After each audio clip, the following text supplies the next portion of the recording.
जय हिंद। SK Maurya education YouTube channel पर आप सभी का स्वागत है।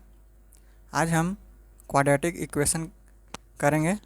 क्वाड्रेटिक इक्वेशन में मूलों की संख्या, प्रकृति, वास्तविक होंगे, प्रकृति इसका वास्तविक होगा अवास्तविक होगा, इसके बारे में जानेंगे। परिमेय हो गया, अपरिमेय होगा। चलिए स्टार्ट करते हैं। मूल इसमें समान कब होंगे, मूल असमान कब होंगे, इसके बारे में आज जानेंगे। तो क्वाड्रेटिक इक्वेशन में हम बताए थे कि क्वाड्रेटिक इक्वेशन का स्टैंडर्ड फॉर्म होता है ax² plus bx plus c बराबर 0। इससे हम एक फार्मूला हम निकाले थे, इसका solution -b plus minus root under b² minus 4ac बटा में 2a, ये निकाले थे। अब इसमें हमें निकालना है, एक इसमें 3 केस बनते हैं। 3 केस बनते हैं जिसमें फर्स्ट में बनता है, फर्स्ट केस में होगा कि जब d बराबर 0 हो, जब d बराबर 0 हो, यानी इसको हम d मानते हैं। ये d यानी विवेचक होता है, विविक्तकर होता है। d को विविक्तकर बोलते हैं, जिसे इंग्लिश में डिस्क्रिमिनेंट भी बोलते हैं। तो d बराबर जब 0 यानी यहाँ ये 0 हो जाए तो क्या होगा। तो चलिए बनाते हैं। x बराबर -b plus minus root under b² minus 4ac बटा में 2a। तो d बराबर हम 0 रखे हैं, तो -b plus minus root under ये जो है इतना बराबर d माने हुए हैं, तो d बराबर 0 है, तो बटा में 2a होगा। इसके बाद -b प्लस माइनस ये पूरा 0 हो जाएगा बटा 2a। अब ये यहाँ पे एक बार प्लस में है, एक बार माइनस में है, तो 2 बार हम लिखेंगे इसको। जैसे b -b, अब एक बार प्लस में लिखेंगे बटा में 2a, और फिर एक बार लिखेंगे माइनस में, प्लस में हो गया माइनस में लिखेंगे, तो -b -0 बटा 2a। अब यहाँ पे -b/2a आया और यहाँ पर भी -b/2a आया। तो यहाँ पर देख रहे होंगे आप कि इसमें भी -2 और इसमें भी -b/2a आया और इसमें भी -b/2a आया, यानी इसका जो हल है समान है। तो ये जब d बराबर जब 0 आएगा तो इसका हल जो है समान होगा। जब हल समान होगा तो इसका हलों की संख्या 1 होगा। हलों की संख्या 1 हो जाएगा। 1 क्यों हुआ? क्योंकि यही संख्या तो यहाँ पर भी है, तो हलों की संख्या 1 ही हुआ, यानी समान हल हो गया। इसमें समान हल हुआ। समान हल ये वास्तविक है या अवास्तविक? तो ये रूट में नहीं है, ये तो पूरा इसका संख्या निकला हुआ है, तो ये रूट में नहीं है, तो ये वास्तविक होगा। जब वास्तविक होगा तो ये परिमेय भी होगा, तो ये वास्तविक संख्या हो गया। वास्तविक मूल्य इसका निकलेगा, वास्तविक मूल्य निकलेगा इसका। जब वास्तविक है तो ये परिमेय संख्या भी होगा, परिमेय संख्या होगा। इसका प्रकृति कैसा होगा? तो वास्तविक होगा। तो ये केस 1 में हुआ। केस 1 में जब d बराबर 0 लेते हैं तो इसका मूल समान निकलता है। d बराबर जब 0 लिए तो मूल समान निकला, एक ही मूल है तो मूल समान होगा। हलों की संख्या 1 ही होगा, तो हलों की संख्या 1, समान हल होंगे, वास्तविक मूल होगा, क्योंकि ये रूट में नहीं है तो वास्तविक मूल होगा। तो अब इसमें ये जब वास्तविक है तो परिमेय भी होगा। अब नेक्स्ट है केस नंबर 2। केस नंबर 2 में जब d का मान 0 से छोटा हो, जब d का मान, यहाँ पे d का मान 0 लिए थे, और यहाँ पे d का मान जब 0 से छोटा होगा, यानी -1 -2 -4 ऐसे करके कोई भी संख्या होगा, तो क्या होगा? तो x बराबर -b plus minus root under b² minus 4ac बटा 2a। अब यहाँ पे -b plus minus root under यहाँ पे जब हम इसके स्थान पर हम लिए हुए हैं, जब जीरो से छोटा करने का मतलब कि माइनस में होगा, कोई भी संख्या माइनस में हो जाएगा। तो माइनस में मान लें कोई संख्या हम लिए तो 2 मानने के लिए हैं, तो बटा में 2a, तो इसका तो कोई हल निकलेगा नहीं। कैसे आप हल कीजिएगा इसको, ये रूट में है -2, तो अब इसका कोई हल नहीं निकलेगा। तो इसमें अगर पूछेगा कि हलों की संख्या कितना होगा, हलों की संख्या 0 हो जाएगा।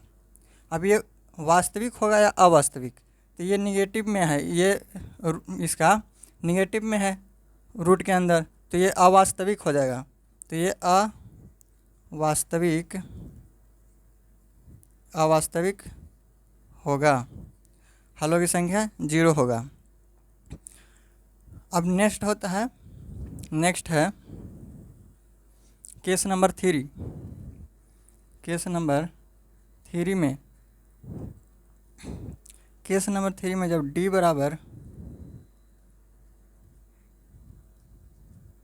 0 से बड़ा हो, जब d बराबर 0 से बड़ा हो, d बराबर 0 से यानी 0 से बड़ा हो, यानी 0 से बड़ा d होगा, तो कोई भी संख्या पॉजिटिव मिलेंगे, जैसे 2 हो गया, 4 हो गया, 8 हो गया, 10 हो गया, 16 हो गया, इस तरह से कोई भी संख्या लेंगे।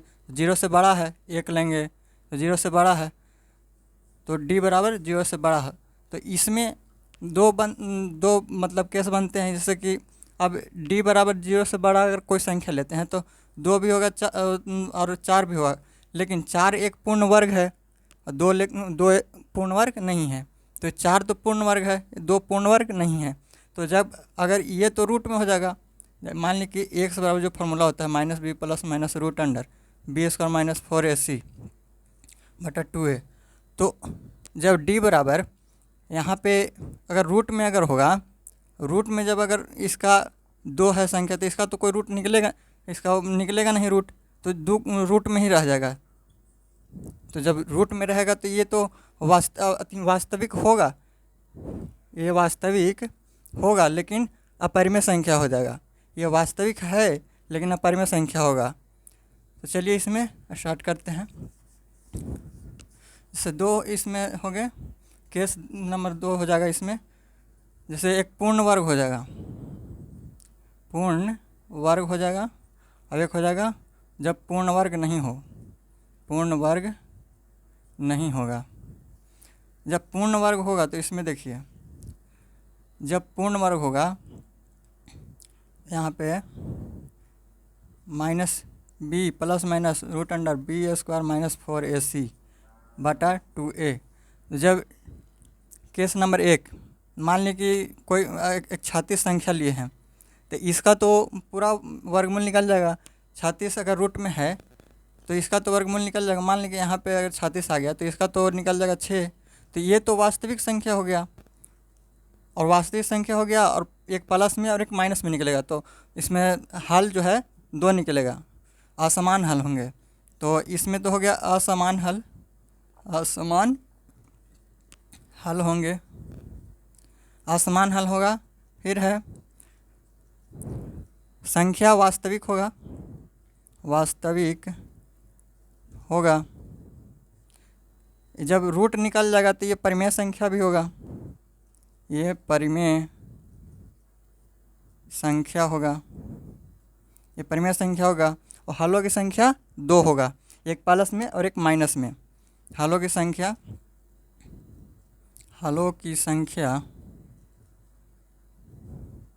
2 होंगे, एक प्लस में और एक माइनस में।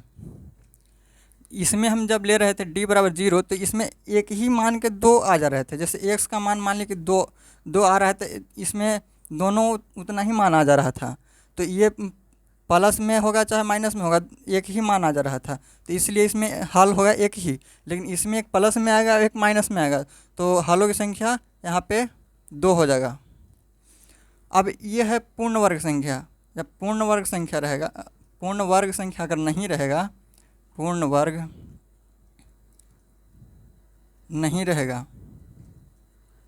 संख्या नहीं रहेगा तो इसमें होगा। जब पूर्ण वर्ग संख्या नहीं रहेगा, यानी रूट में निकलेगा, यानी 5 कोई संख्या ले तो इसका तो रूट नहीं निकलेगा। तो रूट जब नहीं निकला तो ये अवास्तविक संख्या हो जाएगा, सॉरी वास्तविक संख्या होगा। वास्तविक संख्या तो होगा ही, लेकिन ये परिमेय संख्या नहीं होगा। वास्तविक संख्या तो होगा ही, लेकिन परिमेय संख्या नहीं होगा।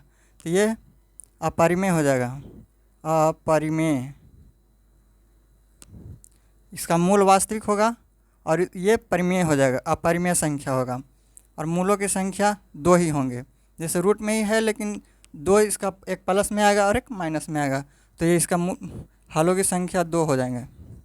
हलों की संख्या 2 होगा। ध्यान देंगे फिर से एक बार। देखिए यहाँ पे क्वाड्रेटिक इक्वेशन का स्टैंडर्ड फॉर्म होता है a² + bx + c = 0। उसके बाद इससे एक फार्मूला ड्राइव होता है, निकलता है x = -b ± √b² - 4ac बटा में 2a। इसके बाद इसमें हमें d से पता चलता है, इसका मान, इसको हम मानते हैं यहाँ पे d, और d का मतलब होता है विविक्तकर यानी डिस्क्रिमिनेंट, इंग्लिश में इसको बोलते हैं। इसको इतना बराबर d बराबर हम 0 मानते हैं। इसी से हम निकालते हैं कि मूलों की प्रकृति कैसा होगा, समान होगा या असमान होगा, वास्तविक होंगे या अवास्तविक होंगे, हलों की संख्या कितनी होगी, इसी से निकालते हैं। जब d बराबर हम 0 रखते हैं तो यहाँ पे जब हम 0 रखें d बराबर, तो 0 रखने के बाद ये 0 हो गया पूरा, तो ये हो गया -b ±0, उसके बाद बटा में 2a। इसके बाद यहाँ पे -b, अब ये प्लस में भी है और माइनस में भी है, तो एक बार प्लस में लिखेंगे और एक बार माइनस में लिखेंगे। तो एक बार यहाँ प्लस में लिखे हैं और एक बार माइनस में लिखे हैं। अगर इस तरह से लिखें उसके बाद भी ये -b/2a इसमें भी आया और -b/2a इसमें भी आया। कब? जब हम d बराबर 0 रखें तब। तो इसका तो हल जो हो गया समान हो गया, एक ही हल हो गया। जैसे ये भी -b/2a है और ये भी -b/2a है, तो एक हल तो एक ही हुआ, यानी समान हल हो गया। कब? जब d बराबर 0 रखते हैं तब। ये वास्तविक होगा, वास्तविक होगा और परिमेय संख्या होगा, इसका प्रकृति वास्तविक होगा। तो ये हो गया आपका जब d का मान 0 से छोटा होता है। जब हम d का मान 0 से छोटा लेंगे, यानी कोई भी संख्या निगेटिव में लेंगे, तो निगेटिव में जब भी हम संख्या लेंगे तो यहाँ पे जब निगेटिव लेंगे तो इसका तो निगेटिव कैसे आप निकाल सकते हैं, इसका रूट, इसका आप कोई हल निकाल ही नहीं सकते हैं। हल कर सकते हैं, अगर रूट में अगर -2 है तो आप कैसे इसको हल करेंगे, तो इसका कोई हल नहीं निकलेगा, हलों की संख्या 0 हो जाएगा और ये अवास्तविक होगा। तो ये अवास्तविक हो जाएगा। अब केस थ्योरी में होता है कि d का मान 0 से बड़ा हो, d का मान 0 से बड़ा हो। तो d का मान 0 से बड़ा कब? जैसे मान लें कि 0 से बड़ा 1 हो गया, 2 हो गया, 3 हो गया, 4 हो गया, जैसे 16 हो गया। तो 1 2 3, जैसे एक तो हो गया पूर्ण वर्ग, अब एक हो गया जो पूर्ण वर्ग नहीं है। तो पूर्ण वर्ग में जैसे 16 हो गया, इसका रूट हम जब निकालेंगे तो 4 आ जाएगा। लेकिन ये 2 हो गया, 3 हो गया, 2 या 3 ये सब, ये जो है इसका तो आप रूट नहीं निकाल सकते, तो ये पूर्ण वर्ग नहीं है। तो जब पूर्ण वर्ग नहीं होगा तो वास्तविक तो होगा लेकिन अपरिमेय होगा, वास्तविक होगा लेकिन अपरिमेय होगा। तो ये था आपको पूर्ण वर्ग में। पूर्ण वर्ग में जब हम 0 से बड़ा लेते हैं कोई भी संख्या, तो अगर पूर्ण वर्ग है तो वो वास्तविक संख्या होगा, वास्तविक संख्या होगा और परिमेय संख्या होगा। और परिमेय संख्या होगा तो इसका असमान हल होंगे, यानी एक प्लस में निकलेगा और एक माइनस में निकलेगा। तो एक ये असमान हल हो गया और हलों की संख्या 2 हो गया, यहाँ पे हलों की संख्या 2 हो गया। तो हलों की संख्या इसमें भी 2 और हलों की संख्या इसमें भी 2, लेकिन इसमें पूर्ण वर्ग जैसे इसका रूट से बाहर निकल जा रहा है, यानी 16 है तो 16 का रूट जब करेंगे तो ये 4 रूट से बाहर हो जा रहा है, यानी ये वास्तविक संख्या है और परिमेय संख्या हो जा रहा है। लेकिन इसमें आप अगर मान लीजिए रूट 5 लिए तो 5 का आप वर्गमूल नहीं निकाल सकते हैं, तो ये वास्तविक संख्या है लेकिन इसका ये परिमेय नहीं है, परिमेय नहीं है तो ये अपरिमेय हो गया। तो इस तरह से इसमें भी हलों की संख्या 2 और इसमें भी हलों की संख्या 2, लेकिन ये हो गया परिमेय संख्या। जो पूर्ण वर्ग है उसको हो गया परिमेय संख्या, और जो अपूर्ण वर्ग है यानी पूर्ण वर्ग नहीं है वो अपरिमेय संख्या हो गया। तो इसमें जो प्रकृति हुआ वास्तविक हल होंगे और इसमें भी वास्तविक हल होंगे, लेकिन ये अपरिमेय होगा, ये परिमेय होगा पूर्ण वर्ग में। तो ये था आपका। आप उम्मीद है कि आपको समझ में आ गया होगा। ये देख रहे हैं आपको, हलों की संख्या इसमें भी 2 और हलों की संख्या इसमें भी 2। बस ये अपरिमेय होगा, पूर्ण वर्ग जो नहीं है वो अपरिमेय होगा और ये परिमेय होगा। अब हम इस पर हम क्वेश्चन करेंगे। चलिए क्वेश्चन हम बताते हैं।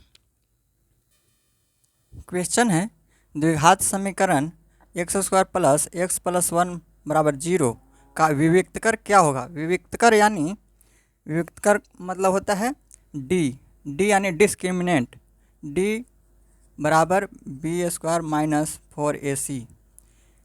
विविक्तकर का मतलब होता है कि डी, तो डी बराबर क्या होता है, डी बराबर b² माइनस 4ac होता है। जैसे कि x बराबर minus b plus minus root under b² minus 4ac बटा 2a।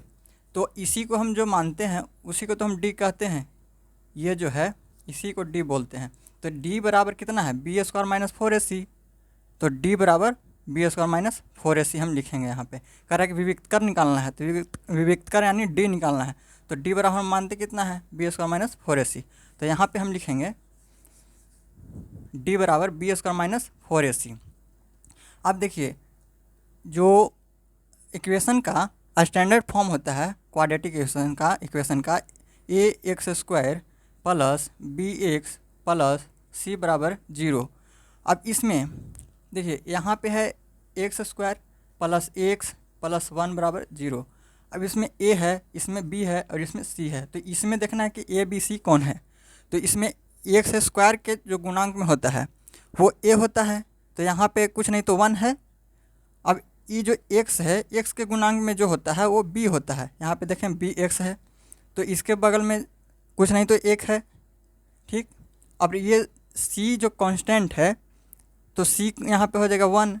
तो आपको याद रखना है कि यहाँ पे a बराबर 1 है, फिर b बराबर यहाँ पे भी 1 है, तो 1 हो गया, और c बराबर यहाँ पे 1 हो जाएगा, तीनों यहाँ पे 1 ही है।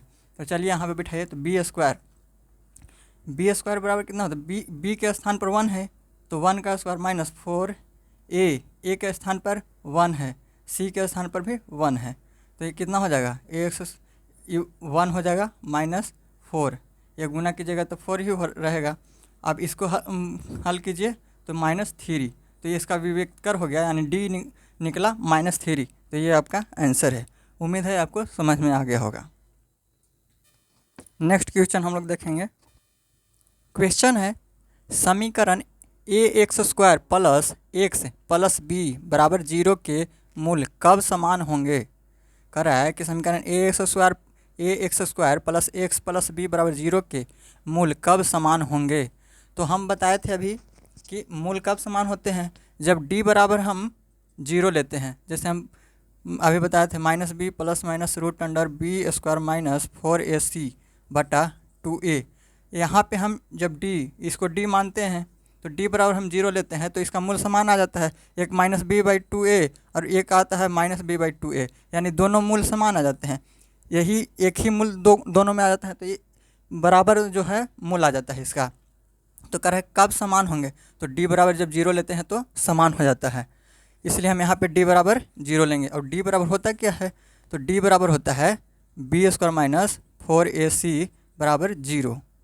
तो ये हो गया। अब b के स्थान पर यहाँ पे बिठाइए, b के स्थान पर x के गुणांक में जो होता है वही b का मान होता है, तो यहाँ पे कुछ नहीं तो 1 है, तो 1 का स्क्वायर माइनस 4 तो दिया हुआ है। अब a के स्थान पर यहाँ पे a दिया हुआ है, तो 4a, फिर c के स्थान पर यहाँ पे b दिया हुआ है, तो b बराबर में 0, फिर है 1 हो गया, 4ab बराबर 0। अब ये बराबर के इस तरफ माइनस में है, तो बराबर के इस तरफ ले जाएंगे तो प्लस में हो जाएगा, तो 1 बराबर ये माइनस में तो इधर 4ab प्लस में हो जाएगा, ठीक है।